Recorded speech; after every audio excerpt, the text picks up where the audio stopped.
はい、皆さんこんにちは、モノルです。以前動画でですね、フリークっていうのはつけた方がいいのか悪いのかっていうね、そういうテーマで、ちょっとお話ししたことがあったんですが、今回はですね、こちら、コントロールフリークさんからですね、フリークを3点提供いただきましたので、さらに深掘りをしていきたいなということで動画を撮っています。以前の動画ではですね、フリークっていうのはつけた方がいいんじゃないかっていう話をしていたんですが、あれから私もちょっとね、エイムが良くなったらしくですね、いろいろ検証しているとですね、だいぶ結果っていうのが変わってきました。こういう時にフリークは強い、こういう時にはフリークが弱いっていうのもだいぶはっきりしてきたので、ぜひね、そのあたりに興味がある方ですね、チェックしていただけたら嬉しいです。今回もフリークっていうことなんで、一番フリークと相性がいい Apex Legends ですね、そちらで全ての検証っていうのを行ってきています。はい、それで今回提供いただいたフリーク、こちら3点になってます。Galaxy Edition っていうものですね。どちらかというとかなりフラット型に近い、ややですね、性格としてはちょっと凸型とフラット型の間らへんぐらいの感覚があるフリーク。こちらの Galaxy の、PlayStation 4と PlayStation 5に対応しているものと、Xbox ですね、に対応しているものの2点ですね。この2種類と、こちら、インフェルノエディションっていうことで、完全なへこみ型のスティックですね。結構接地面積多めのタイプで、あまりギザギザとかね、してなくて、強めのへこみ型かなっていう風に使っていた時の印象ではありました。こちらね、ギャラクシーもインフェルノも全てですね、低いものと高いものっていうのがついてきてます。横から見た形がこんな風になっていてですね、それぞれ低い方の高さ、高い方の高さっていうのは全く同じぐらいの高さになってます。低い方っていうのが高さでだいたい7ミリぐらい高くなるっていう形になっていて、こちらがだいたい 37% ぐらい、可動域が広がるような感じのフリークになっていて、高い方はですね、よいしょ。だいたい11ミリとかですかね。こちらは 58% ぐらい、高さが上がるっていうね、そういうフリークになってます。かなり 58% っていうと高いんでね、私これ使いこなせるかなっていうのをね、結構心配だったんですが、すごくね、意外な結果が出たっていうね、そういう今回の検証になってます。本当に今回のね、このフリークですね、非常に面白い検証結果が出ているので、ぜひね、その結果っていうのをちょっと見ていただきたいんですが、私的にはですね、先にね、このコントロールフリークシリーズで、今回提供いただいたこの2製品の中でおすすめの製品はどれかっていうとですね、まずこれ、ギャラクシーの低めの方ですね。こちらか、これですね、インフェルノの高めの方。このどちらかっていうのが非常におすすめでした。特に私はね、このインフェルノの高めが良かったんですね。で、これだけ高い 58% もね、可動域が広がるようなフリークっていうことはですね、逆に言えば 58% 低感度になるっていうことなんで、私も実際触ってみた最初の頃はこれじゃあですね、近距離ですね、特にド近距離の戦闘厳しいんじゃないかと思ってたんですが、実は意外とそうでもなかったっていうのが、今回の検証では分かりました。ただね、注意点もなくはないのでですね、フリークっていうものについての理解をさらに深めるっていうね、そういう動画にできたらなと思いますので、ぜひ最後までチェックしていってみてください。今回ですね、このように PS 版と Xbox 版のフリークっていうのを提供いただいたわけなんですが、この違いっていうのが何なのかっていう話なんですが、裏面を見ていただくとね、わかるかなと思います。はい。これね、結構わずかな差なんですが、こうパッと見でもわかりそうですね。左が、こっちがね、Xbox 版で、こっちが PS 版になってます。Xbox 版の方はちょっとね、径がちっちゃくなってますね。PS 版の方はちょっと大きいです。こういう違いがあります。スティックのここの幅ですね。これが、PS の方が大きくて Xbox の方はちょっとちっちゃいんですね。なのでこういう違いがあります。基本的にはね、多くのコントローラー PS 版の方のフリークでね、つくことが多いので、PS 版を購入することをお勧めするんですが、一部のコントローラーですね、特に最近だと人気のあるこちらブリッツ2なんかはですね、Xbox 版がぴったりっていうね、そういうサイズになってます。有名どころで言うとサイクロン2ですね。ゲームサーのサイクロン2なんかは PS 版がぴったりですね。はい。結構ね、最近のコントローラー割と PS サイズっていうののスティックが多くなってるんですよね。で、そのあたりの見分け方なんですが、このスティックの直径をですね、測っていただくと簡単に見分けることができます。ブリッツ2、はい、16.7 とか17ミリ前後ですね。このぐらいのサイズです。これが Xbox 版のサイズ、直径になってます。はい。対してデュアルセンスの方はだいたい18ミリとかですね。そうですね、18ミリ前後ぐらいっていうサイズになってます。これがプレイステーションのサイズになってますね。なので、17ミリだったら Xbox 版、18ミリだったらプレイステーション版を購入するといいと。そういう形になってますので、ご自身のね、持っているコントローラーに合わせてフリークっていうのは Xbox 版かプレイステーション版かっていうのを選んでいただけたらいいと思います。はい。というわけでですね、コントロールフリークですね。あと気になるところとしては、このフリークの材質なんですが、実際使ってみた感じですね、ギャラクシーの方はこう、デコボコしているっていうね、こういう形状のおかげかですね、滑るっていう感覚はかなり少なかったです。すごくね、問題なく使えたかなっていうんで、ちょっとね、汗かくと滑りやすさは感じるかなっていうところはあるので、ものすごくね、グリップ感が強いっていうね、そういうタイプのフリークではないかなっていう気がしました。対してですね、インフェルノの方はですね、ギャラクシーよりもね、相当滑りやすいかなっていう印象がありました。表面が結構スベスベしているので、ちょっとね、滑りやすさはあるかなっていう感じはしました。なので、そのあたりですね、ちょっとね、もう少し、材質的にですね、滑りづらいような材質使っていればいいのかなっていうのは感じたんですが、まあまあね、そこもね、実は、使い慣れてくるとですね、まあ R5 とかをね、みっちりやって、手汗結構かくような状況でも問題なく使うことはできたかなっていうふうに思います。はい。で、このね、ギャラクシーとインフェルノっていう2つのフリークありますけど、これそれぞれちょっとですね、形状が違うかなと思います。それぞれのね、違い、操作感の違いっていうのをちょっとおさらいしておきたいんですが、形状の違いで凸型と凹み型はありますと。で、凸型の方はですね、倒してもですね、ここをね、どんどん指で押していくことでどんどん倒し続けていけるのでですね、これ、すごくね、素早いエイムっていうのに有利なのが凸型ですね。で、凹み型の方はですね、こっち側のね、赤いところを押していくとですね、指がね、こう全体的にこう指が乗っていて、右に倒すんですが、こっち側がこう起きてくるんですね。左側の方が。起きてくるとこう角度が寄りつくんで、指がこう置かれているとですね、ここにすごく圧がかかって、で、ブレーキがかかるんですよね。右にこれ以上倒れないようにしようとする方向へ力が働いて、で、凹み型の方が、ブレーキがかかるっていう形になります。ただね、これ、一点注意が必要なのは持ち方ですね、スティックの。こういう風に、真ん中にしっかりと指をね、乗せる方はこのね、凸型は、素早い操作向きで、凹み型は、精密な操作向きっていうね、そういうことが言えるんですが、こういう持ち方される方ですね、こ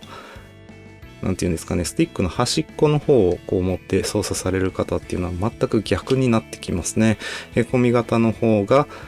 素早い操作に向いてきて、凸型の方が、より精密な操作に向くっていうそういう形になります。で、このね、ギャラクシーとインフェルノはどうかっていうとですね、ギャラクシーの方はですね、どちらかというとフラット型なんですが、ちょっとですね、この縁のところがね、かなり、丸く角が取れているのでですね、この辺り凸型っぽい動きをします。こうね、しっかり指を乗せているとですね、倒し始めらへんっていうのは結構ですね、へこみ型っぽいブレーキ感っていうのがあるんですが、そっから先ですね、のところっていうのは、凸型、しかもかなり鋭い凸型のようなですね、素早い操作っていうのができるような形状になってます。ちょっと特殊なね、形状かなって思いますね、ギャラクシーについては。それでインフェルノの方はですね、形状が完全に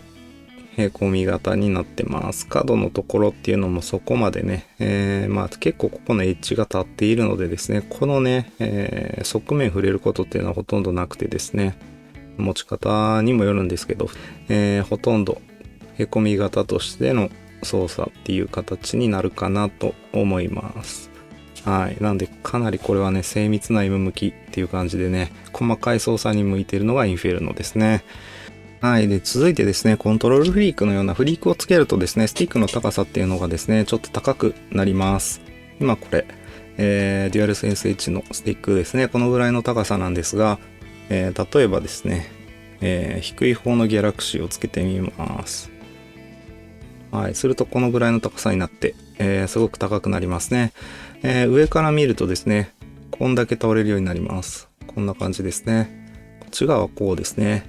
指をこう動かすとですね、指を動かす距離が長くなります。逆にですね、こっちが、フリークなしだと指を動かす距離、これだけです。だいぶね、違いがあるかなって思います。高い方のね、ギャラクシーつけてみますね。はい、高い方をつけるとこんなに動きます。すごく動きますね。はい。外すと、このぐらいです。このですね、距離っていうのは実はですね、結構変わってくるので、感度っていうのが変わります。こちらのグラフはね、そのスティックの感度っていうのをね、どれだけ倒したらゲームにどんだけ入力されるかっていうのを表したグラフで、ここが0になってます。右に倒していくと通常のデュアルセンスとかはこのグラフのような感じですね。ピンク色の方になってます。1っていうところが、マックスに右にね、最大入力したっていう状態なんですが、これと比べるとですね、例えばこの低い方のギャラクシーやインフェルノっていうのは、だいたい7ミリぐらい高さが上がるので、この 37% ぐらいですね、このグラフが横に倒れてですね、この青色の線のような感じの曲線っていうのになります。なんでね、結構、同じ距離倒しても若干 37% だけね、ゲームへの入力値が低くなりますということですね。最大入力ね、通常最大入力できるところでも、だいたい 37% なんで 0.63 とかね 63% ぐらいの入力にしかなりませんよっていうことを表してますね。高い方のフリークをつけるとこの赤いグラフのようになります。マイナス 58% っていう入力になりますよということですね。このね、差のおかげでですね、マックスのだいたい1割ぐらいの細かい入力をしたいっていう時にですね、標準だとですね、本当に細かい、1ミリとかぐらいしか倒せないんですが、それがややですね、フリークをつけることによって、その 1.5 ミリぐらいとかね、そのぐらい倒せますので、よりね、簡単に、繊細な操作ができるようになるっていう効果がフリークにはあります。さらにですね、言うとですね、高さが高くなるっていうことなんで、実はこのね、スティックを倒す力ですね、スティックの重さっていうのも変わります。低い方だとそれこそ 37% 重さが軽減されます。通常 75g フォースっていうね、デュアルセンスのスティックの重さなんですが、3なんで、50弱ぐらいですかね。そのぐらいの、50g フォース弱ぐらいの重さになります。だいぶですね、感覚的には軽くなります。これぐらいだったら疲れないかなっていうぐらいのね、軽さになってくれますね。感度自体は低くなるので、細かいエイムっていうのはやりやすいんですが、素早い操作っていうのはね、やっぱりどうしてもですね、より多く倒さなきゃいけないっていう風になるのでですね、苦手なところっていうのがフリークにはあります。ド近距離での素早い切り返しみたいなところっていうのは特にそれを感じるところかなと思うんですが、ただですね、素早い切り返しっていうのは軽くなることでですね、速くなるっていう恩恵もあるのでですね、必ずしもフリークっていうのはね、低感度になるから近距離に弱いとも言い切れないところがあったりします。逆に言うとですね、フリークをつけたからといってですね、必ずしもですね、繊細なエイムがしやすくなるとも言い切れないところがあってですね、高くなる分低感度になりますが、その分、スティックが軽くなるので、繊細なエイムがその分難しくなるっていう面もあってですね、高くなった分、繊細なエイムがしやすくなる一方で、軽くなるので繊細なエイムがしにくくなるっていうね、そういう2つの側面を持っているのがフリークっていうねものなんですね。ここがね、すごく難しいところなんで、じゃあ結局どうなんだっていうところはですね、実際にゲームをプレイしてですね、検証しなければわからないです。そんなわけで、今回も Apex Legends の射撃訓練場で検証をじっくりとね、行ってきましたので、そちらのね、結果っていうのも見ていただきたいと思います。検証方法はですね、まずこのように射撃訓練場に来て、ボルトをですね、フルカスタムしたボルトを2丁持ちます。でですね、ここが大事なんですが、訓練場カスタマイズで移動の方を平行移動一定っていう風にしてあげますね。ランダムの方で検証するとどうしてもですね、敵の動き方によってですね、エイムの精度っていうのが変わってきてしまいますので、なるべくですね、同じような、条件で比較したいと思ってですね、平行移動一定っていうので、検証を行いました。でまずこの、だいたい敵までの距離が10メートルのところからですね、よいしょ。ぐらいかな。はい。フリークなしとかですね。すべてのフリークをそれぞれ付け替えてですね、打っていきます。よいしょ。まずこうやって1回打ってですね。で、これを500発同じ、フリークなり、フリークなしなりでね、500発打っていきます。こんな感じでね、どんどん打っていきます。で500発打ったらその時の精度を記録して、で、次、1、2、3、4、このぐらいで20メーターかな。はい、20メーターぐらいのところで、ここでもまたこうやって打ちますね。で、これでまた500発計測して精度をメモします。次に30メーター離れたところで、さらに打ちます。っていうのをひたすら繰り返していきます。40メートルですね、次は。このぐらいですかね。はい。で、最後50メートルですね。はい。この位置で50メートルなんですが、この位置になるとね、もうね、相当遠いです。ほとんどね、実戦でもこの距離で撃つことっていうのはないんですけど、リピーターのエイムとかでね、最近だと使ったりしなくはない距離かなっていうぐらいですね。この 10m から 50m っていうのを全てのフリークの組み合わせと、フリークなしで、計測を行いました。はい、その計測結果っていうのがこのグラフになります。横軸が 10m、20m、30m、40m、50m ということで距離になってて、精度の方っていうのがね、一番下が 40% で上が 100% っていうグラフになってますね。さっきの500発ずつ打つっていうのをね、5回ずつそれぞれやって平均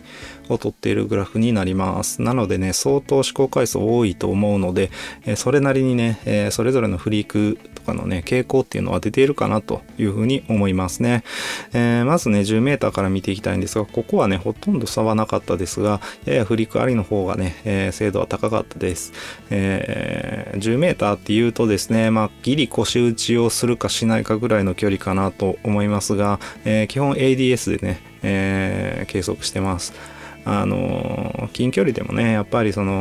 る程度ね、スティックを倒していったところでのね、微調整っていうところで、フリークがあった方がね、有利に働くっていうところがありましたね。傾向としてはですね、高い方はやっぱりちょっとね、精度が落ちるっていう傾向にありました。低い方が、まあ、この10メートルぐらいの距離ではね、操作がしやすかったっていうところですね。で、ギャラクシーよりもインフェルノの方が若干精度は良かったかなってところですが、ほとんど誤差ぐらいかなっていう感じですね。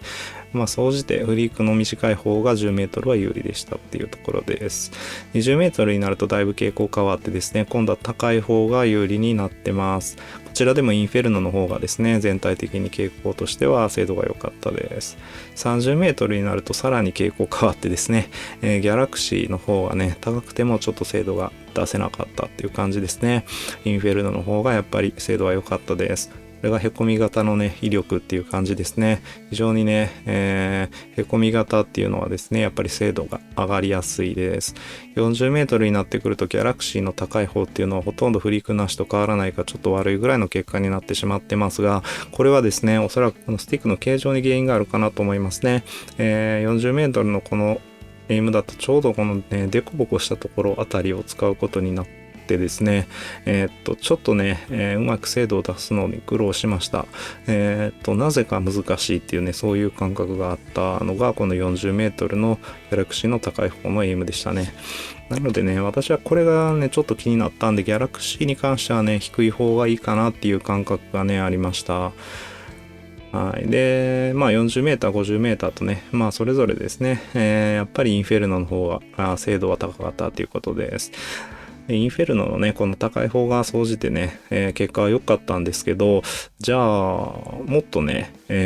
さらに高かったりとか、もっとね、凹み型のきつい、フリークにしたらいいじゃないかっていうことになると思うんですよね。で、このあたりですね、すごくね、私もこう、いろんな検証してみたりしてね、結構頭を悩ませたところでした。はい。こちらですね、R5 Reloaded っていうね、1v1 をひたすらやり続ける Apex のモッドになるんですが、そちらの、方で、勝率をですね、何戦かやってみてですね、やった結果になります。これね、ちょっとね、あくまで、参考っていうことでね、毎回ですね、敵も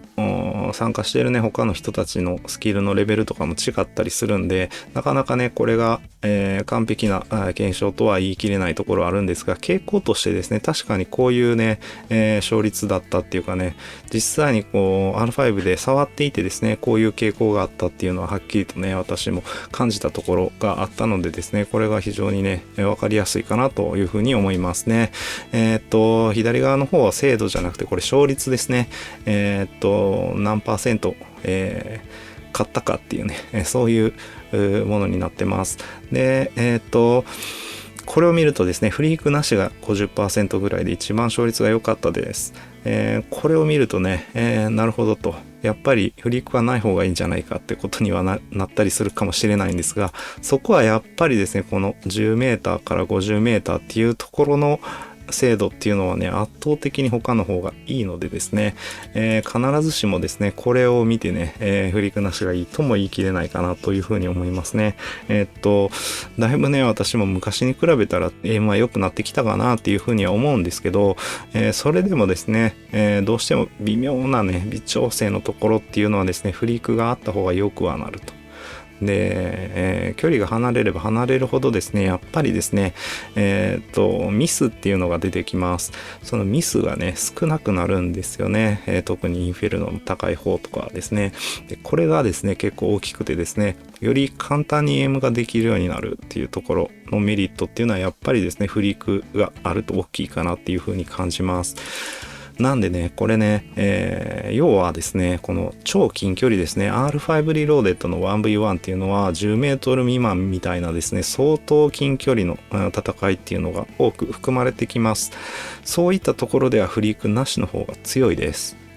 ただしですね、その差っていうのはね、ほとんどないですね。このインフェルノの高い方とかギャラクシーのね、低い方と比べるとですね、そこまで差がないです。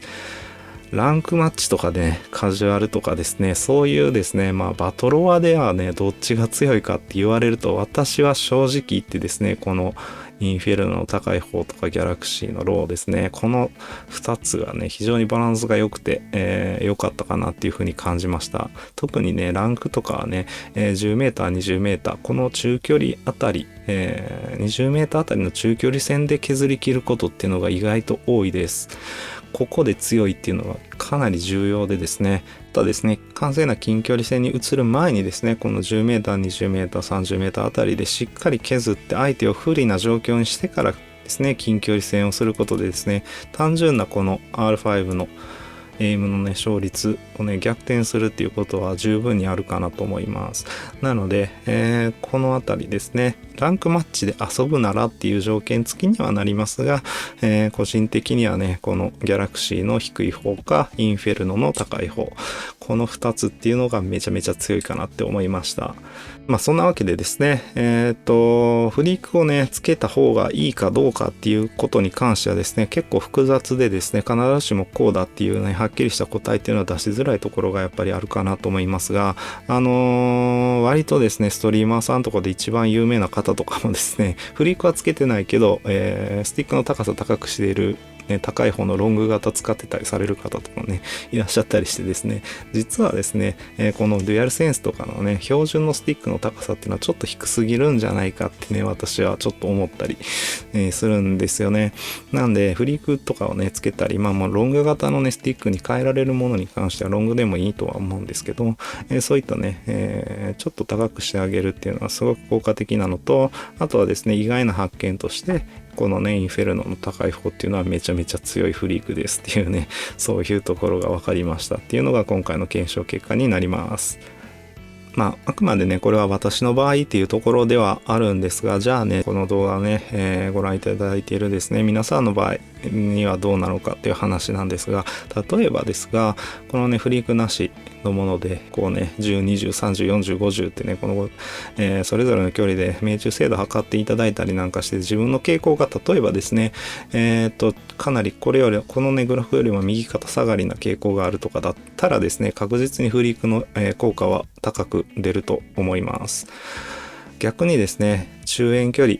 ですね、この私のグラフよりもちょっとね、こう、平坦気味に、ね、なるような、かなり中遠距離うまいっていうね、そういう方の場合であったらですね、ちょっとフリークの効果っていうのは薄いかもしれないですね。そういったところでね、ぜひ、チェックしていただけたらいいかなと思います。で、フリークをね、選ぶとき、まあ私の一押しはインフェルノの高い方です。これはすごく良かったです。ただこれね、結構癖が強くて最初は慣れるのに苦労しました。ちょっと高いのでね、やっぱり私つけたことがあるフリークっていうのはだいたい 30% ぐらいまでで、普段使ってるフリークも 20% ぐらいのね、かなり高さは、ね、低めのフリークをつけてます。なので、このね 58% っていうね、このフリークはだいぶ高くて、最初はね、指がねちょっと痛くなるようなね、どちらかというと手のねこの辺が痛くなるような感じですかね。ちょっと無理してね指を動かしているような感覚っていうのがあったんですが、R5 そうですね、だいたい1マッチ10分なんで、まあ、30分ぐらいですか、そのぐらいやってようやくちょっと慣れてきたっていう感じでね、結構最初はこのインフェルノの高い方は慣れるのに苦労するので、最初ね合わないって思われるかもしれないです。そういうところちょっと不安だなって思われる方はギャラクシーの低い方ですね。なしに比べたら総じてね精度高くなりますし、しかもね、この R5 で見た通りですね、ド近距離線もねあまり犠牲にならないフリークなので、これもすごくおすすめですね。フリークもしつけたことが今までにないよって方は、こっちのねギャラクシーの低い方をまず選ばれた方がいいかなと思います。フリークねちょっとこれで慣れていただいてですね、その後このインフィルの高い方に行っていただくのが多分ね無難かなとは思いますね。はい、検証結果っていうのは以上になります。そしたらね、ちょっとゲームプレイの方でね、実際このフリークっていうのを使ってきたのがありますので、そちらを見ていただきたいと思います。はい、まず R5 なんですが、フリークなしで、やってる様子っていうのをしばらく見ていただきたいんですが、こういったね、かなりド近距離線の切り返しですね、こういうところっていうのはまあ明確に、このフリークなしの強みかなと思いますね。このぐらいの距離になってくるとちょっと難しかったりするっていうところはあってですね、あの辺の精度の良さっていうのはですね、やっぱりフリークあった方がいいかなっていうところがあります。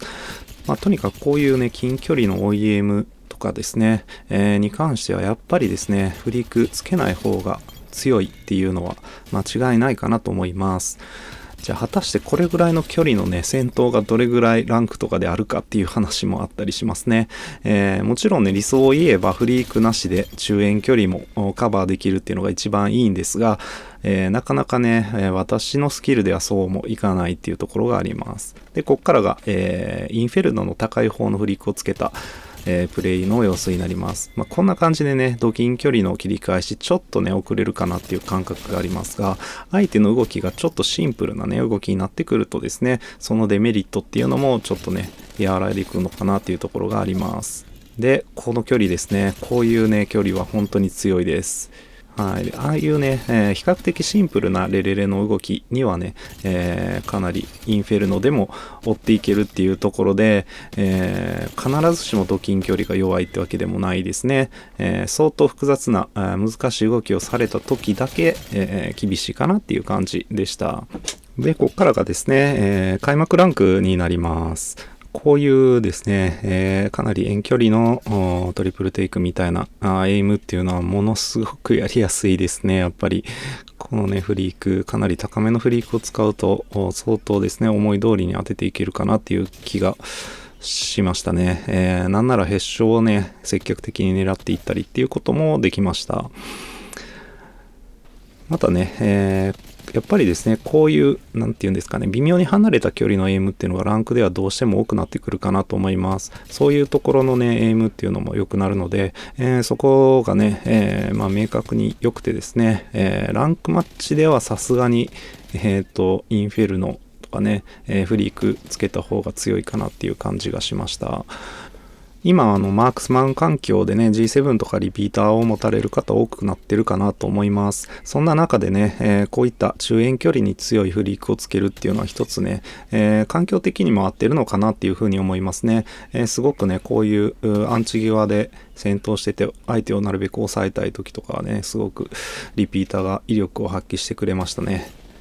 これね、ちょっと相手がボックスに引っかかってね、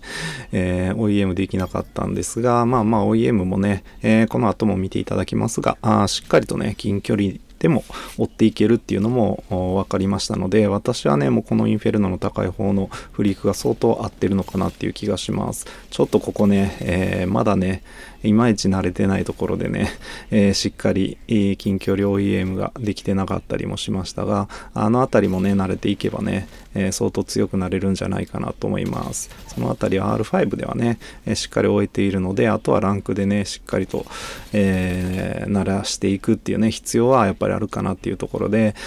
どうしてもね、そういう、ランクもね、みっちりやってですね、慣れていく必要もあるっていうところで、最初のうちはね、やっぱり苦労するんじゃないかなと思いますね。そういうところっていうのは、やっぱりこの高めのフリークっていうののね、デメリットとしては一つ大きくあるかもしれないです。はい。先ほどみたいにね、リピーターでのヘッションを交えた2パンとかもね、できますしね。この辺りからですね、だいぶ99とかのね、近距離エイムも慣れてきているところでですね、はい。こんな感じでね、十分ね、当てていけてるかなって感じがしますね。はい。こんな感じでね、近距離戦での3立てとかも十分できる、エイムがね、できてました。今のね、絶対当たってたと思うんですけど、玉抜けしてね、キルできなかったりっていうところありましたが、こういうね、遠距離ですね。ぶっちゃけあんまりここね、打つ意味はそこまでないかなっていうシーンではあるんですけど、その後こうやってね、バックで飛んできて、ちょっと疲弊した敵をね倒していくなんてこともできてね、いいポジションを取ることができたりなんていうメリットもありましたね。なんで中遠距離をね打てるっていうのは結構大きなメリットかなと思います。今のランク環境的にですね、もうステンシーズンのねキルムーブと大きく変わってですね、こんな感じでね、かなり中遠距離を打つ機会が増えました。なので、どちらかというとねフリークつけたりとか、あとは低感度な感度にするとかっていうのが強いかなっていう風に思います。